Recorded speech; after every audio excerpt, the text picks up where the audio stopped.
आज हम बात करेंगे एक ऐसे व्यक्तित्व की जो अपने ज्ञान और शक्ति के लिए प्रसिद्ध था, लेकिन अपने अहंकार और अधर्म के कारण इतिहास में एक खलनायक बन गया। यह कहानी है लंका के सम्राट रावण की, एक ऐसे व्यक्तित्व की जिसमें एक तरफ ब्रह्मा का आशीर्वाद था तो दूसरी तरफ अपने ही कर्मों के कारण अपना पतन। रावण एक अत्यंत विद्वान और ज्ञानी थे। उन्होंने वेद शास्त्र और गणित शास्त्र का गहन अध्ययन किया था। इतना ही नहीं, उन्होंने भगवान शिव के प्रति अपनी अनन्य भक्ति दिखाकर उनसे अमूल्य वरदान प्राप्त किए। रावण ने शिव तांडव स्रोत की रचना की, जो आज भी उनकी भक्ति और कला का महान उदाहरण माना जाता है। लंका, जिसे उन्होंने विश्वकर्मा से बनवाया था, अपने समय की सबसे उन्नत और श्रेष्ठ नगरी थी। दोस्तों, इस वीडियो को हम 2 पार्ट में बनाएंगे और आज हम बात करेंगे रावण के उस पक्ष की जो उन्हें एक महान ज्ञानी और कला प्रेमी के रूप में प्रस्तुत करता है। रावण केवल लंका के राजा और योद्धा नहीं थे, बल्कि वे शिवभक्त, तपस्वी और सभी विद्या में पारंगत भी थे और कला के संरक्षक भी थे। तो दोस्तों, मैं यही कहूँगा, जो व्यक्ति संगीत और कला में इतना रचनात्मक हो, उसे केवल नकारात्मक रूप से देखना हमारी भूल होगी। रावण ने हमें कला का नया आयाम दिया है। रावण का नाम सुनते ही उन्हें शिव भक्ति की छवि उभरती है। वे शिव के अनन्य भक्त थे। उनकी कठोर तपस्या के किस्से इतिहास और पुराणों में भरे पड़े हैं। कहते हैं कि रावण ने कैलाश पर्वत पर अपनी तपस्या की थी। इससे भगवान शिव प्रसन्न हुए और उन्हें आशीर्वाद दिया। रावण ने शिव तांडव स्रोत की रचना की, जो आज भी भक्ति और संगीत का अद्वितीय उदाहरण है। यह स्रोत शिव की महिमा का गान है और इसकी हर पंक्ति में शिव की शक्ति और सौंदर्य की झलक मिलती है। जिन्होंने शिव को प्रसन्न करने के लिए अपनी उंगलियों से बीड़ा बजाई और शिव तांडव स्रोत गाया, वे रावण थे। यह स्रोत आज भी भक्ति का प्रतीक है। रावण को वेद शास्त्र, ज्योतिष और आयुर्वेद का गहन ज्ञान था। वे अद्वितीय विद्वान थे। उनकी रचना रावण संहिता ज्योतिष और तंत्र शास्त्र का अद्वितीय ग्रंथ है। रावण ने काल चक्र और ब्राह्मणी शक्ति के रहस्य को समझने में महारत हासिल की थी। उनकी संहिता आज भी ज्योतिष विज्ञान में एक महत्वपूर्ण स्थान रखती है।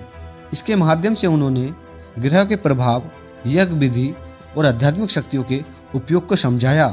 रावण केवल राजा न थे, वे ब्रह्मांड के रहस्यों के ज्ञाता थे। उनकी रचना रावण संहिता आज भी हमारे लिए ज्ञान का भंडार है।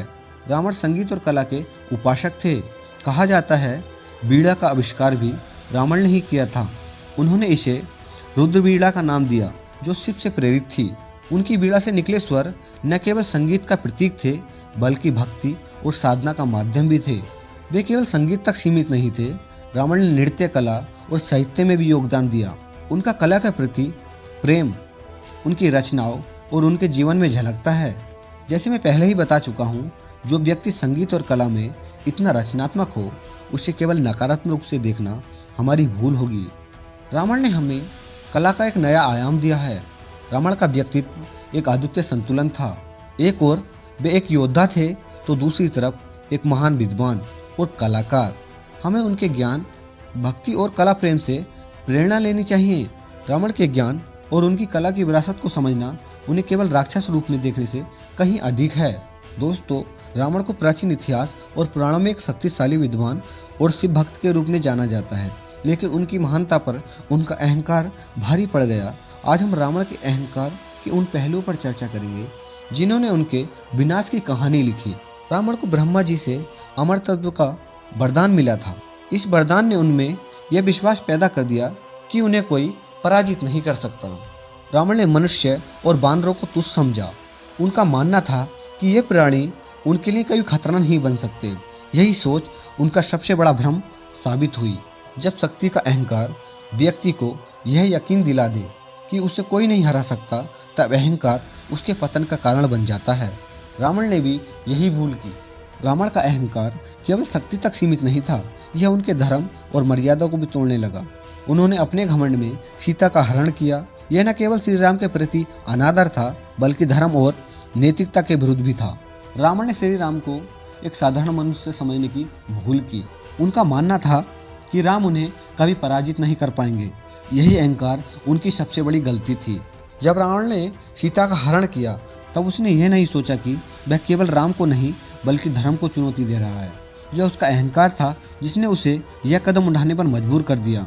रावण के परिवार और निकट संबंधियों ने उसे कई बार सलाह दी। विभीषण ने उन्हें धर्म का मार्ग अपनाने को कहा और मंदोदरी ने सीता को वापस लौटने का आग्रह किया, लेकिन रावण ने अपने अहंकार में सबकी बात अनसुनी कर दी।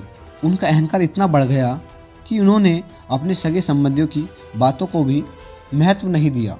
यह वही क्षण था जब उसके विनाश की शुरुआत हुई। दोस्तों, अहंकार केवल व्यक्ति को अंधा नहीं करता, अहंकार उसे अपनी ही बातों और सही रास्ते से भटका देता है। रावण इसका जीता जागता उदाहरण थे। रावण का अहंकार उनकी महानता पर भारी पड़ा। उनकी भक्ति, उनकी शक्ति, ज्ञान और भक्ति सभी उनके अहंकार के कारण नष्ट हो गए। दोस्तों, रावण हमें सिखाते हैं कि चाहे व्यक्ति कितना ही बलशाली और ज्ञानी क्यों न हो, अहंकार उसे विनाश की ओर ले जाता है। यही कारण है कि विनम्रता और धर्म का पालन सबसे बड़ा गुण है। दोस्तों, तुमको वीडियो अच्छी लगी हो तो वीडियो को लाइक एंड चैनल को सब्सक्राइब करें और सेकंड पार्ट के लिए में कमेंट करें।